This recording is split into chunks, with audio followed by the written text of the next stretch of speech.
Welcome to Is It Halloween Yet? Episode 31, a spooky little podcast where we talk about all things horror and ask, is it Halloween yet? I'm afraid not, ghouls, ghosts, and goblins. It's 42 days until Halloween. I'm your ghostess, Spencer. Let's see what we've got on the slab this week. We've got video game news, movie news, and TV news. And there'll be a couple reviews out on my YouTube channel throughout the week. You'll be able to get them all bundled up as another podcast episode on Friday. And let's start with video game news. We're going to have to start on kind of a downer note. Sons of the Forest has been delayed again until early 2023.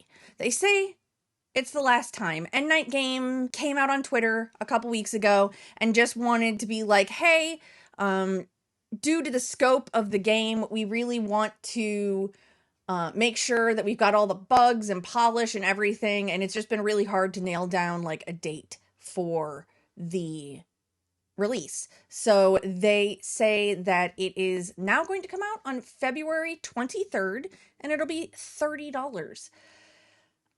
Supermassive has confirmed that their next game is already underway, and yes, it is a horror project. However, don't expect to see it until 2025 or 2026. It is the team that worked on The Quarry, and it'll be about equivalent in size to The Quarry, according to studio director William Biles. He did allude that it would be a little bit of a departure from what Supermassive has done because they're kind of running out of teen horror, they feel like. And I could agree with that.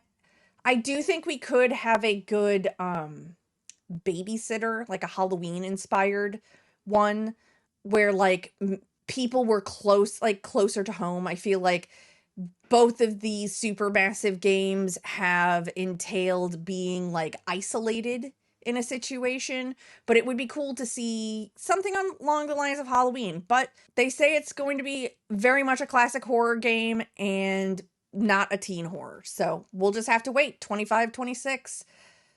Those numbers sound fake. Those dates sound fake. Dread XP's smash hit game, The Mortuary Assistant, is going to be turned into a film by Jeremy Kipp. Bloody Disgusting was reporting a couple weeks ago that it's in pre-production already, and they're writing the adaptation, and he wants to celebrate the game that terrified me, as well as create a companion piece to it, honoring the dense, creepy world that Brian Clark made, and translating it into a visual storytelling and character-driven horror narrative film. All right, I'm down. That sounds great. I'm not going to get too much into this because I have yet to play The Mortuary Assistant. I really want to, and we will be doing that on my Twitch channel in October. So if you haven't played and you're not going to play, you should come hang out. If you have played, come hang out. Just don't spoil it for me. Phasmophobia got a 2022-2023 roadmap update, which is pretty cool. Kinetic Games is really just going through and knocking off the wish list of the community. Custom difficulties will be arriving later this month. I think they might even be out now. I'm not sure. I will double check that and put it in the show notes. We are also going to get a huge progression system overhaul, and that's nice. And they're going to do something about people just griefing other people, which seems great. The second part of the progression update. So the progression update is going to come in two parts. The first part will be an update to the URP, and it will include overhauls to weather, lighting, and more. And the second part of the progression update will work many systems for models and animations and just make the game look better and play better. So that is what we're going to get. We're also going to get more skins. I saw skin because he said he's going to scare us out of our skins, which I am here for. That sounds great. Please scare me. I'll definitely be playing some Phasmophobia in October also on Twitch. I'm hoping to find a couple of my Twitch friends to play a few rounds with during the creepiest season of the year. I think this last story for video game news is probably the one I am most excited about, and the one I would hope that if you were a longer time listener, you would know that I was going to talk about.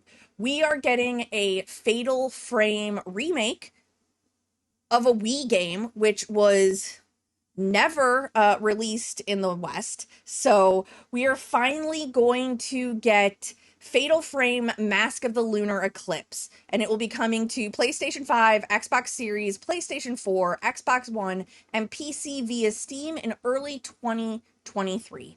I am excited. We did it.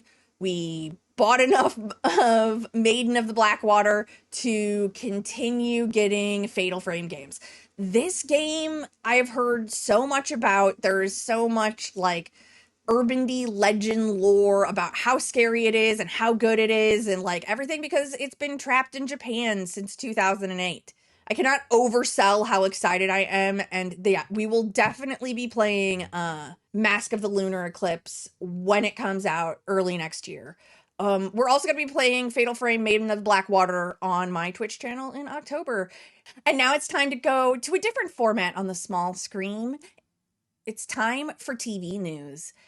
Shudder let us know that Dragula is back. Dragula Titans will be airing starting on October 25th. It is basically the all-star version of Dragula. So if you love all those scary, spooky queens like I do, you gotta be looking forward to it. It's the first project that's coming out of their newly signed, newly agreed to. The Boulay brothers and Shudder came into having an agreement to make all kinds of things. So I'm very excited to see where it is. They are promising that there will be so many shocking twists and turns this year that the competitors affectionately renamed the show Gagula. So I can't wait to see it. It looks like it's going to be great. If you haven't seen Dragula, you should check it out, especially if you like RuPaul's Drag Race and horror. It's the perfect blend of the two. So it's out on Shudder right now, and this will be starting on October 25th. In a little bit of sad news and slightly confusing news, it looks like Netflix's Wednesday may not be making the holiday season. Netflix released their full Netflix and chill lineup for the year, and Wednesday wasn't included in the Halloween portion. It said it was coming out later this year. So that's probably means it's coming in like November, December. I'm sure it's going to do fine in any season that it would come out, but I'm just a little bit perplexed as to why Wednesday wouldn't come out in the Halloween time, unless they really just want to push all of their weight behind Midnight Club, which I can understand. That show is also headed our way October 7th from Netflix, and the teaser trailer, we haven't gotten like a full trailer, and I'm kind of guessing maybe we won't at this point. Like, if we go through this week without getting a full trailer for Midnight Club, I don't think we're going to get any more than that teaser trailer, and that's fine. I feel like that's two titans of horror media. Like, kids my age specifically, women of a certain age, grew up on Christopher Pike, and Mike Flanagan has earned a reputation for just making like phenomenal work every time he's behind the camera. So I think they probably can get away with that really well-produced teaser trailer they put out a couple months ago. We're also getting a book that looks like the show, which is never my favorite. The cover does look better. They did make it like a drawing, like a traditional Christopher Pike novel would have. I don't know. I just love the old artwork for Christopher Pike novels. So it was going to be a hard sell for me. But if you haven't read The Midnight Club, it's a very speedy, very quick read. The Pikecast, I think, has done an episode on it. I want to grab the number. If you aren't listening to the Pikecast and you are a woman of a certain age or a person of a certain age, I'm not going to gatekeep Christopher Pike behind gender. You should definitely check out the Pikecast. They go through one book an episode. They have seasons, so there are breaks, but Christopher Pike novels are very short and very digestible, very readable. You could definitely get through a book a week. It is episode Doesn't give me an episode number, but I will link to their website in the show notes. Yeah, I'm excited for Midnight Club. I love Christopher Pike. I'm excited to see the other Flanagan Pike adaptations that are coming. I think he's doing 2 other ones. One of them is the adult novel that Christopher Pike wrote that like nobody has read and everyone should. So you should go out and do that. But enough about Christopher Pike, because I could literally talk about him all day. I'm kind of surprised that the hype for this next story hasn't crossed over into mainstream horror community yet, and that it kind of just seems to be anime fans that are excited for this. And that is Chainsaw Man. And we found out who was going to be the English dub cast for it. And it's Ryan Colt Levy, Susie Young, Regan Murdoch, and Sarah Winderhef. We're going to be getting this simulcast with the English dub, which is crazy to me, which is awesome.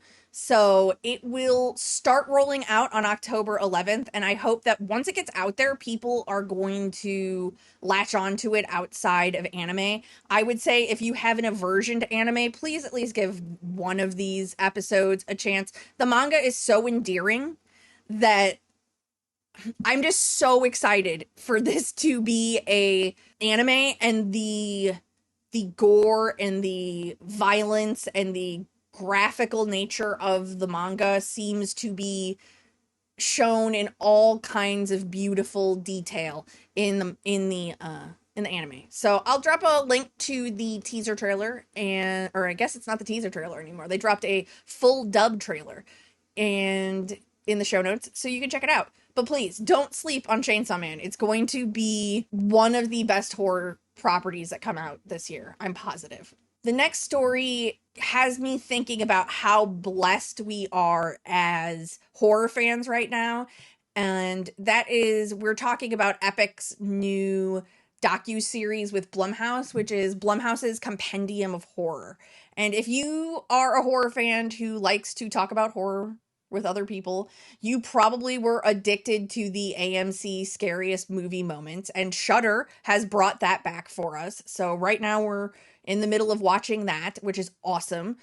Those come out every week on Wednesday. I think this week's episode 3. Yeah, we're definitely at episode 3. And now we're getting a whole nother compendium of horror from Blumhouse, and it's going to talk about horror and how it's changed, cinematic, iconic moments from the 1930s until today. And it's going to be narrated by none other than Robert Englund. I'm excited. It looks great. I think they've got a lot of the same people who are on Scariest Horror Moments, which I would like to see both filmmakers and people reach out to smaller creators in our community. I feel like there are a lot of podcasts in horror, and we don't really see any of them represented in these kind of shows. And that would be cool to see that from other people. Like, I feel like the Nightlight crew, they could definitely hold their own in these kind of shows, and it would be great to see them.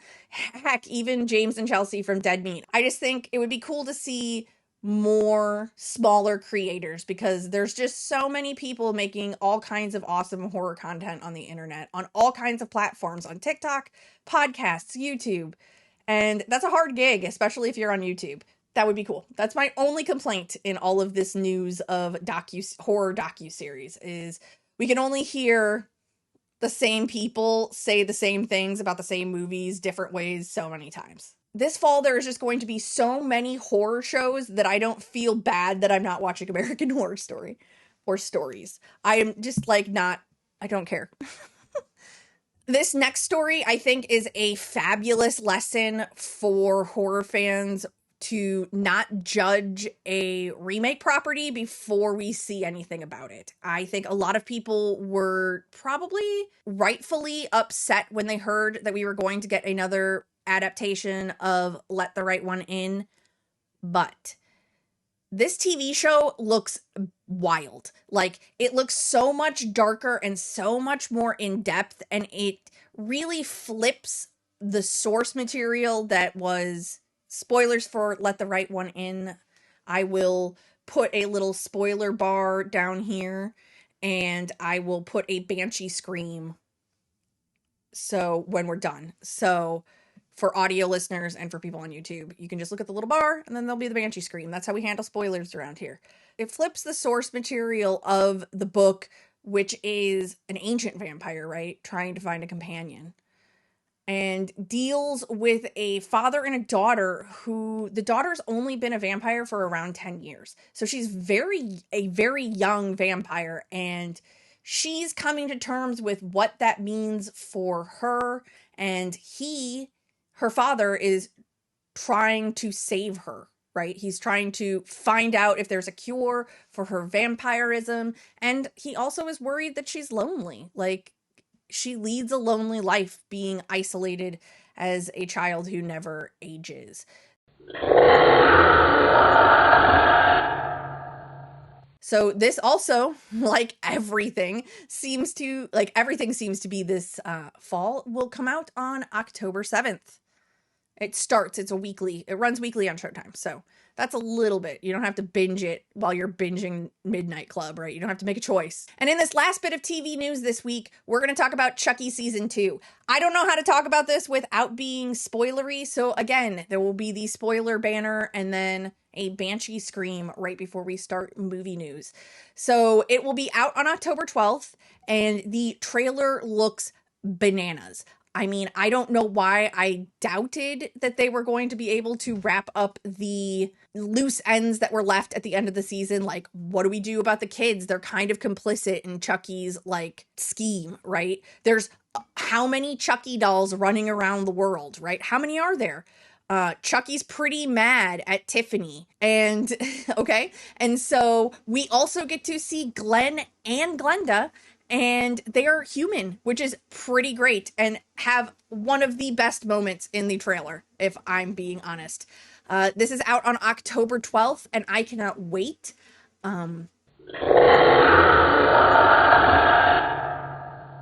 Please watch Chucky if you haven't. I'm going to come out of spoiler mode really quick and say, please watch Chucky if you haven't. That show's great. It really is a credit to the team behind Chucky that they made such a heartfelt also, but horrific and like fun slasher television show, which if you would have told me pre-Chucky, I would have said that's not possible, but it absolutely is possible. Don Mancini deserves all the credit in the world for how he has guided the Child's Play series through the years. Next up, we've got movie news. And I'm going to start off this week, like I'm going to start off all of our weeks headed forward, with the box office. If there's horror movies at the box office, I want to know how they're doing, and I want to talk about how they're doing. So from 2 weeks ago, Barbarian won the box office. However, it was the second worst weekend of the year, but it opened with $10 million, and it did not stop there. It had another $6.3 million this weekend. I really want to see this. I'm trying to decide, like, if I want to see that or Pearl in the theater, because I am still limiting how many times I go to the theater. But I definitely want to see either Barbarian or Pearl in the theater this week. I cannot wait. I don't really know much about it. I've been dodging spoilers left and right on Twitter, so I can't wait to see either of those. Speaking of Pearl only made $3.1 million at the box office, which I don't know. I mean, it was in 2,900 theaters. I wonder, let's see what that's like compared to X. I mean, I forgot X came out this year.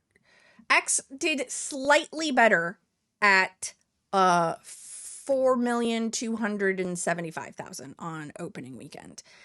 I don't know, 3.1 million for a sequel of a very niche genre. I don't know if X is like, I feel like X did well at home, and Pearl may also do well at home. Next up, let's talk about, we were just talking about Chucky, and Chucky wouldn't be the phenomenal show it was without Fiona Dorff.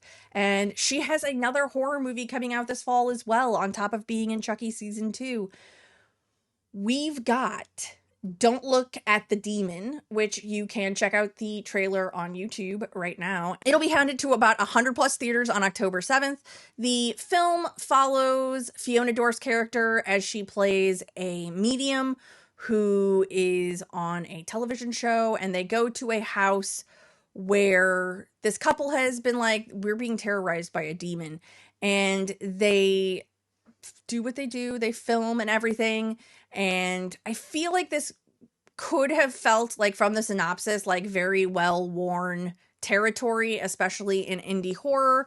But this trailer really went there. Like the characters and the blood and the effects on the demon. Like I really was impressed with the tone and the style of the trailer and the film as a whole. Obviously, probably from the trailer.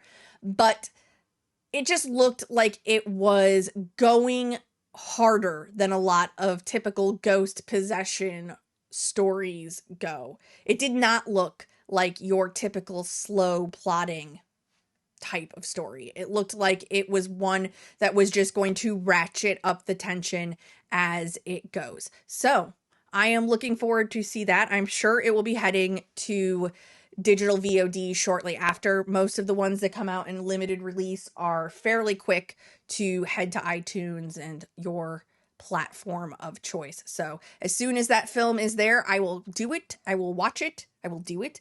I will watch it, and I will put a review up on the channel. We also got casting news this week for The First Omen, which I had totally forgot was happening. The Omen is getting a prequel, which I don't know. The original Omen is one of my favorite horror movies, and I think it's scary. I saw someone trying to argue that it wasn't scary unless you had like religious trauma, and I don't know if I buy that argument, but I really do want to see this. It is Arkesha Stevenson's feature directorial debut. You probably know that name from Brand New Cherry Flavor and Channel Zero, Butcher's Block. I am excited to see Stevenson get a chance at a property this big. I think she is gonna like nail it. I feel like that's what's got me excited about it when I remember that it's here. There's just so many things coming on. I wonder when we're gonna get this though, because we're still just getting like casting drips, right? So, they're also rewriting the film. So maybe that's why it's seemingly taking a little bit longer and slides out of my memory, because I feel like we're just getting like very drip coverage on it. But it's one of these films that I'm definitely going to be covering. So as I know more, you'll know more. We have a holiday rock block of stories to talk about. I don't know what is in the water, but someone can put more of it in there. We're getting a bunch of holiday movies this year, and we got a bunch of Christmas horror movies last year. I feel like if you like Christmas horror movies, you are in for a treat. And I love Christmas horror movies. I don't know why. They're usually so weird and like campy and whatever, but I am very, very excited. Joe Bago's Christmas, Bloody Christmas will premiere this year at the Brooklyn Horror Festival. It also is running at Beyond Fest. It will be at as well. And then it will be headed to us later this year in Christmas. I don't think we have an exact date on when it's coming out. We do not. We don't have an exact date. The story follows a record shop owner who just wants to be drunk on Christmas, and that I can feel that. She's just like, I'm going to go to the bar. I'm going to hook up. I just want to be drunk. I don't want to do this. That's not going to happen, because a human-sized robotic Santa Claus has come to life and is rampaging murder and destruction. I cannot wait to see what this looks like. People are saying that it is an ode to the Terminator, which just sounds hilarious to me. A holiday Santa Claus Terminator. Yes, sign me up. I can't wait to hear about it. I can't wait to see it. The next one stars Rob Zombie's Halloween star Scout Taylor Compton, and it is called A Creature Was Stirring, and it follows a mother and a nurse who is locking her teenage daughter in a room, and giving her methadone injections because she has this very weird affliction that if she doesn't do that, she starts to have a fever state and just like freak out. And so people break into the house, which is not great, and the presence of a malevolent house guest who won't be content to lurk in the shadows emerges. So I'm very excited to see this. I'm excited to see a Christmas horror movie that isn't a Santa Claus movie.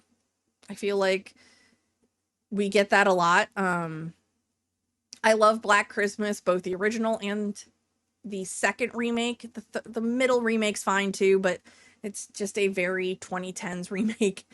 But this film sounds great. I really enjoy Scout Taylor Compton and everything she's done so far. And oh, Christy Metz is also in it, so as the mom. So that looks like a great time. And then that will bring us to our third horror movie starring the lovable Hooper. David Harbour is starring in Violent Night.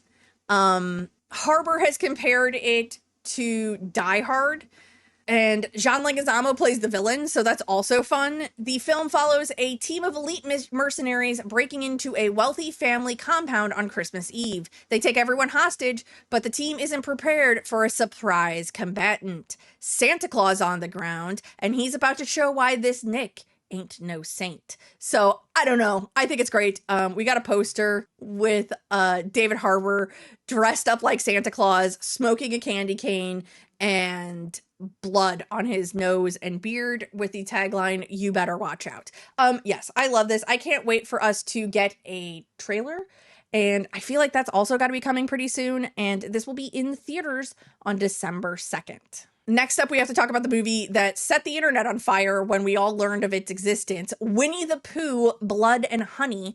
I was really like, okay, this is amusing. I really think it's like, it could be a funny concept. I really enjoyed the interview with Reyes Frakes Waterfield, who directed it.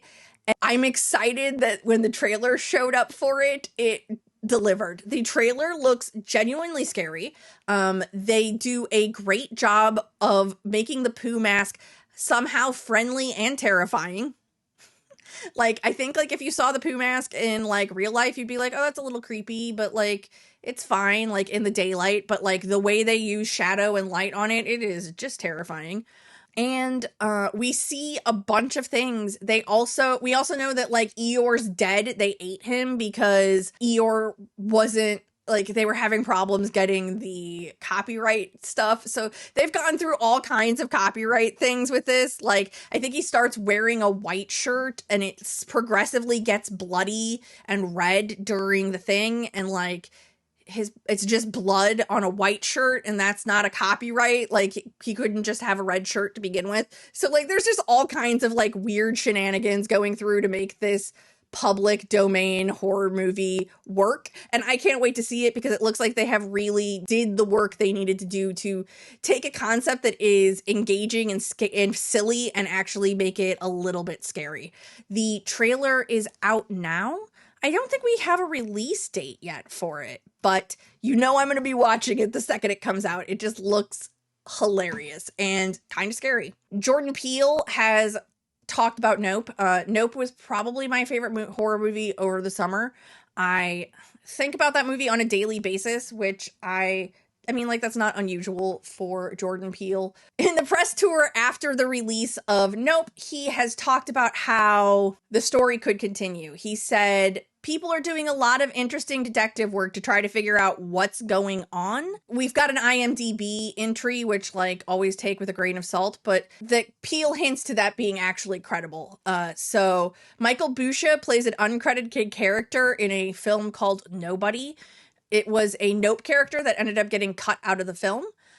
He did say, though, that Nobody was glimpsed in the first official trailer for the film. So, like, go on back and, like, go frame by frame through that first Nope trailer, see what we can figure out. We should not be expecting this to be, like, a direct sequel, I don't think. I think just based on how he makes films would be more inclined to make something in the universe that is connected, but not, like, a direct sequel. So Nobody When I know more, you'll know more. I can't wait. Jordan Peele, can't miss.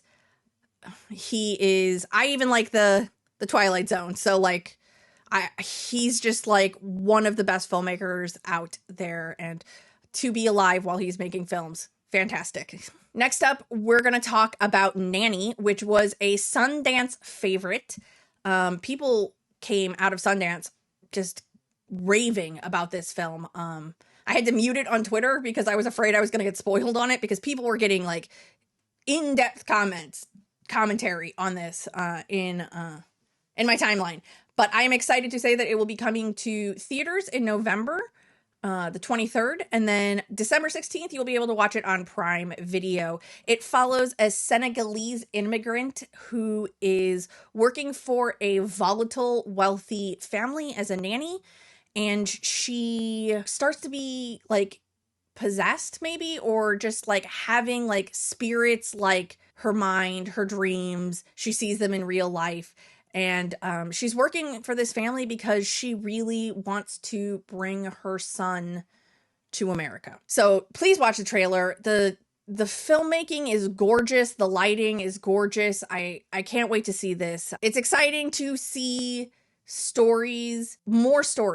more own voice horror stories happening. I think that Jordan Peele started that. I think he really got that ball rolling, and it's great to see other houses like Blumhouse pick up these own story. Marcus Dunstan is set to direct All My Friends Are Dead. You may know Marcus Dunstan from The Collector, Saw 4, Saw 3D. He also worked on Scary Stories to Tell in the Dark. I think he was the writer on that. And it follows a group of close friends who get a steal on an Airbnb for the biggest music festival. Soon they discover that each one of their deaths is directly corresponding to one of the 7 deadly sins. The film has been said to be close to the tone of Happy Death Day, which I can get down with.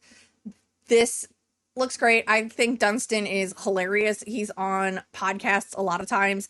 His episode of Development Hell is pretty funny, considering all the films he's had that have been in development hell. And yeah, I can't wait. Definitely on my list. I probably should have moved this up earlier into the segment, or earlier into the show, but Neon acquired the adaptation rights for John Avitz Lindquist's new novel, and he wrote Let the Right One In.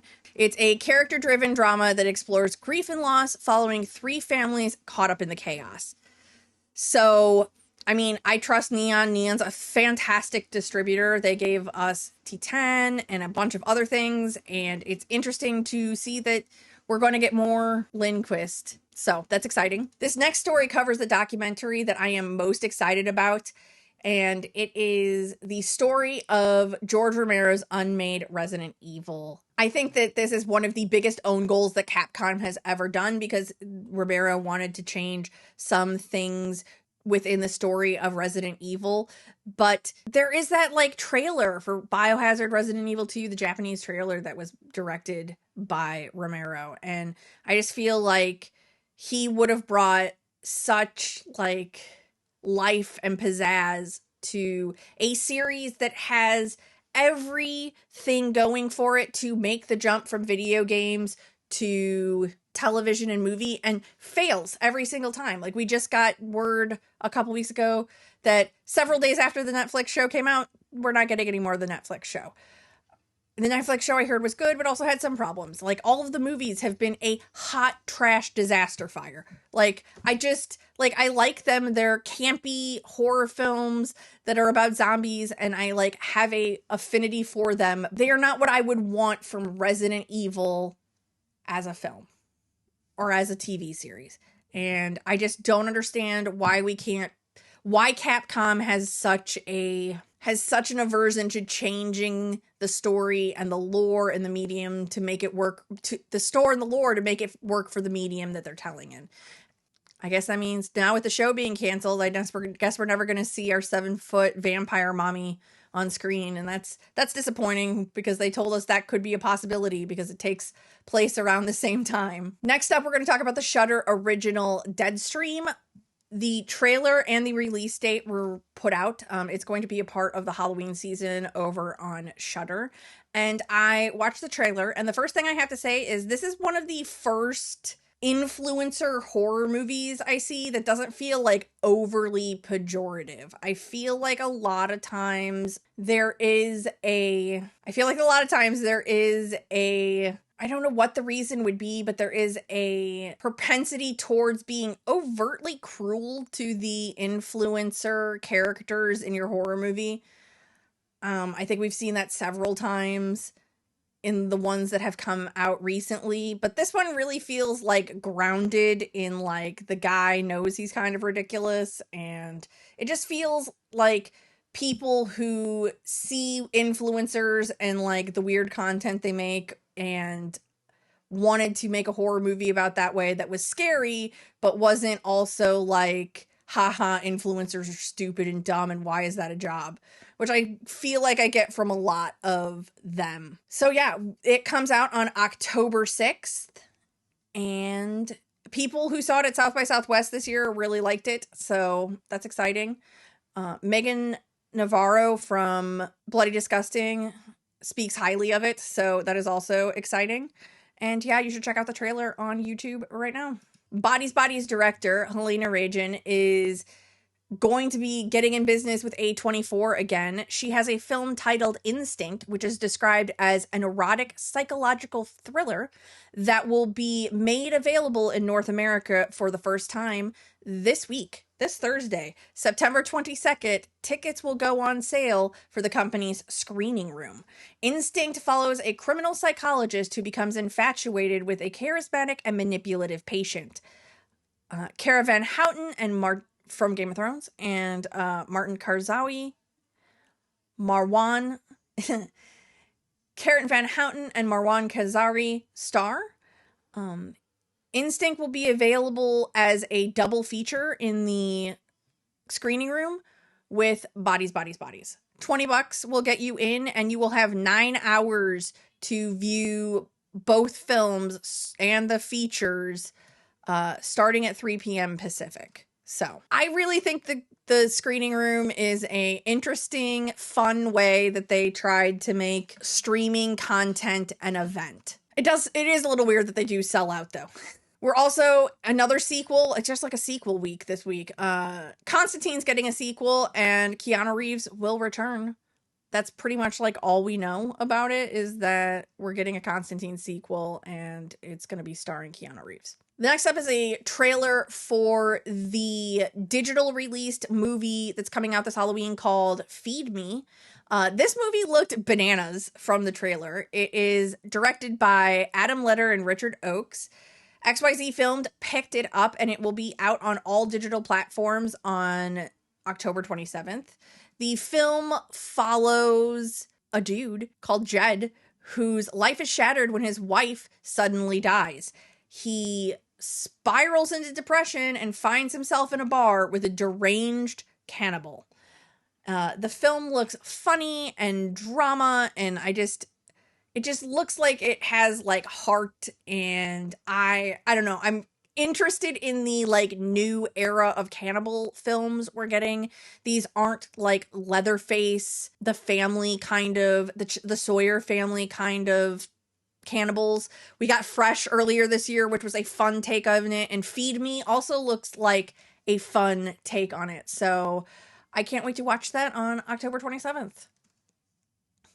The next film we're going to talk about is something that I think is a concept I think is great. And it is Grimcutty, which is coming to Hulu for part of their Huluween, I think is what they call it. Yeah, Huluween, which is fine. The film is basically its own like mythical creature spin on the Momo Challenge hoax, which is like one of the things that like completely fascinates me about the internet, is how like that ever, like how people bought into that. Like I think if like a YouTube video told a kid to kill themselves, like especially in North America, that would be like the #1 story on every 24-hour news thing for days. Like, it would just be such big, huge news, and it just didn't, like, it was to the point where, like, police departments were, like, issuing, like, hey, watch out, don't let your kids do Momo challenge, which, okay. So I don't know, but the movie looks great. The creature, Grim Cuddy, looks great. It is, the synopsis from Bloody Disgusting is: a suburban teen and her little brother must stop a terrifying internet meme brought to life by the hysteria of their parents. So check out the trailer. It looks really well done. Again, Grim Cuddy, I think, is a great homage to Momo in the tone of the movie and in the character design. Our next film is also from Hulu. Our next film is also from Hulu. Our next film is also a part of Huluween, and it is called Matriarch. The film unsettles me. The trailer for this film unsettles me. It reminds me a lot of Shudder's Off Season. But I feel like it's going to go farther, where, like, Off Season was a very slow burn of a film. This feels like it's just going to keep punching you in the face. And it's the story of a mother and a daughter. The daughter nearly dies of an overdose after succumbing to the pressures of the advertising world. She accepts a invitation home to stay with her mother, who she is estranged from.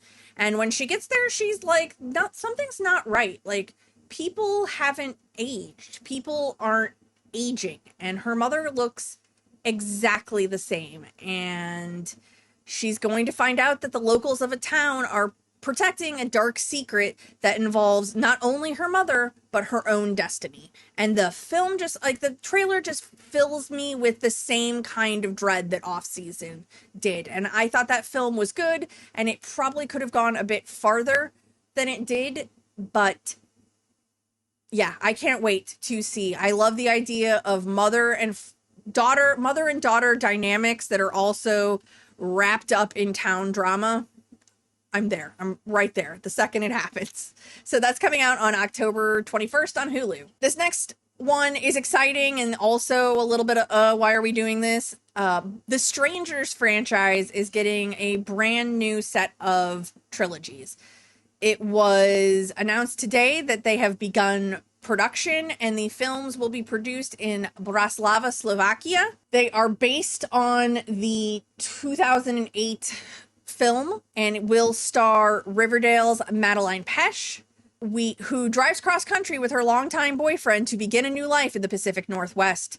When their car breaks down in Venus, Oregon, they're forced to spend the night at a secluded Airbnb where they are terrorized by dusk till dawn by three strangers. How dare you, Strangers producers, for putting this in my state? Making the horror right in my backyard. The Strangers is a film that I saw alone at a theater and was afraid of the dark and in my apartment for a week more after I saw it. It was very unsettling to me, and I really, really love that film. And so I have never watched the sequel because didn't look like Pray at Night didn't look like it was going to live up to the same kind of tension that I wanted from the Strangers films, but I'm very excited that this remake seems to be going back to focus on what made that first film so good. Executive producer Courtney Solomon told Bloody Disgusting, when setting out to remake The Strangers, we felt there was a bigger story to be told, which could be as powerful and chilling and terrifying as the original and could really expand the world. I'm very excited to see The Strangers brought into a modern time. I feel like 2008 was real, like, pre everybody having a cell phone, maybe. Next up is the teaser trailer for Terror Train, which is way better than it. Like, I was not excited for Terror Train. Again, this is another one. I'm excited for Terror Train now. If you haven't seen the original 1980 slasher, it stars our queen, our love, Jamie Lee Curtis. You should watch it. It's a great film. I love it. We found out that the remake will be headed to Tubi for Terror on Tubi starting on October 21st.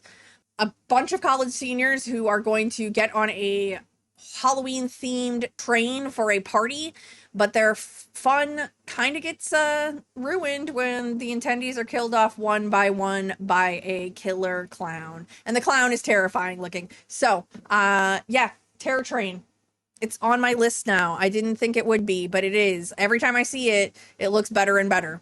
Next up is the trailer for The Devil's Workshop, which looks like not what I thought it was going to be. I thought like it was going to be a little funnier. I don't know why, but it follows Emil Hirsch as an actor who wants to play a role of a demonologist. So he contacts an expert in demonology to get him to prepare for the role, but he isn't quite honest with her. He says he has the role, he doesn't, but he is pushed to the limit of trying to get as much experience and expertise in this subject because he doesn't want to lose the role to another actor. So he goes and hangs out with this girl he doesn't know for a weekend at her home, and it's gonna go poorly for him. I will say I'm not super impressed with the fire effect at the end of the trailer. It didn't look great, but other than that, the film looks like it will be a fun, tight ride, and that's coming out next week on September 30th, and you will be able to see it in select theaters or on demand. So that's cool. I like when movies do that. And we are now ready for our last story of this week. Ty West has given us a little peek at the third and final movie in the X trilogy. Is that what he's calling it? What, I don't know what the trilogy's name is, but it's his X, Pearl, and the final one will be called Maxine with 3 X's in the middle of her name. And it will be coming soon from A24. Maxine will see more of Maxine years after the events that happen in X. He really doesn't get into it much, but I'm like I haven't listened to the interview or like looked a lot of talk about this film because I haven't seen Pearl yet. The big takeaway from this interview he did at the Midnight Madness premiere of Pearl was it'll be more about the industry of Hollywood during the 80s and the VHS boom. So that'll be exciting. I can't wait to see Pearl.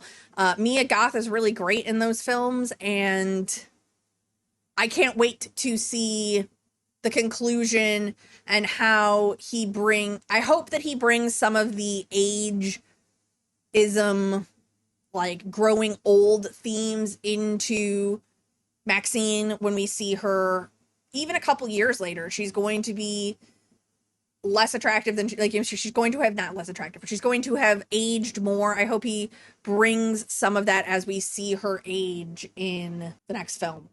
So that's going to do it for this week. I'm your ghostess, Spencer. You can find the podcast all over the internet.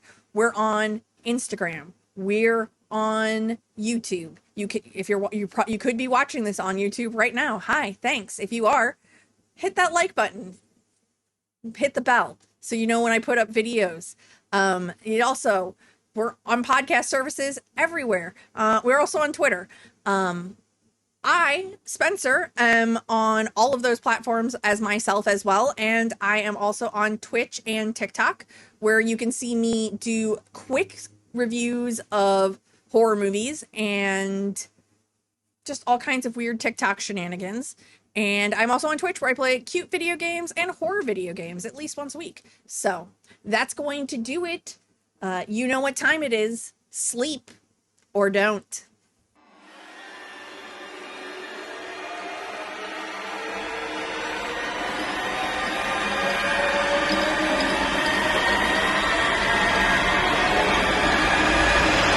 Thank you.